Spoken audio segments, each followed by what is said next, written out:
Everyone, ఇక్కడ వచ్చేసి కారం గవ్వలు చేస్తున్నానండి. నేను ఇక్కడ ఒక కప్ అంతా చిన్న గోధుమ రవ్వ అంటారు కదండి, బొంబాయి రవ్వ, అది తీసుకున్నాను ఒక కప్పు. ఆ తర్వాతకు నేను 2 కప్పులంతా గోధుమ పిండి తీసుకున్నాను. మైదా పిండి యూజ్ చేయకుండా గోధుమ పిండి యూజ్ చేశానండి. ఎందుకంటే మైదా పిండి హెల్తీ కాదు కదండి, అందుకే నేను ఎప్పుడైనా కానీ గోధుమ పిండితో చేస్తాను.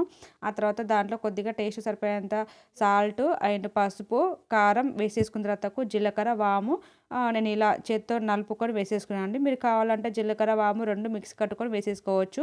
నాకు ఇలా తినేటప్పుడు క్రిస్పీగా మంచిగా నోటికి తగులుతూ ఉంటే నేను ఇట్లా వేసేసుకున్నాను. ఆ తర్వాతకు నేను వేడి చేసిన నూనె వేసేసుకున్నాను అండి. మీ దగ్గర నెయ్యి ఉన్న బటర్ ఉన్న వేడి చేసేసుకొని పోసేసుకోవచ్చు అండి. మనం వేడి చేసుకొని పోసుకుంటే గవ్వలు అనేది చాలా క్రిస్పీగా వచ్చేసాయండి. ఆ తర్వాత నేను ఇలా నీట్గా కలుపుకున్నాను. ఆ తర్వాత నెక్స్ట్ వాటర్ పోసేసుకొని మంచిగా ముద్దలాగా కలుపుకున్నాను అండి. కలుపుకున్న తర్వాతకు దీన్ని ఒక 15 మినిట్స్ 20 మినిట్స్ వరకు నానబెట్టాలండి.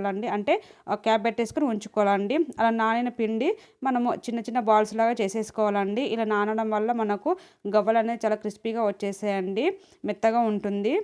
పిండి మెత్తగా ఉంటుంది. మనకు బాల్స్ కూడా చాలా స్మూత్గా వచ్చేసాయండి. ఆ తర్వాత కింద చిన్న చిన్న బాల్స్ అని చేసి పెట్టుకున్నానండి. చేసుకున్న తర్వాత మన దగ్గర గవ్వలది ఉంటుంది కదండి, నా దగ్గర గవ్వలది ఇది ఉంది కాబట్టి నేను దీనిపైన నెయ్యి రాసేసుకొని చేసేసుకున్నాను.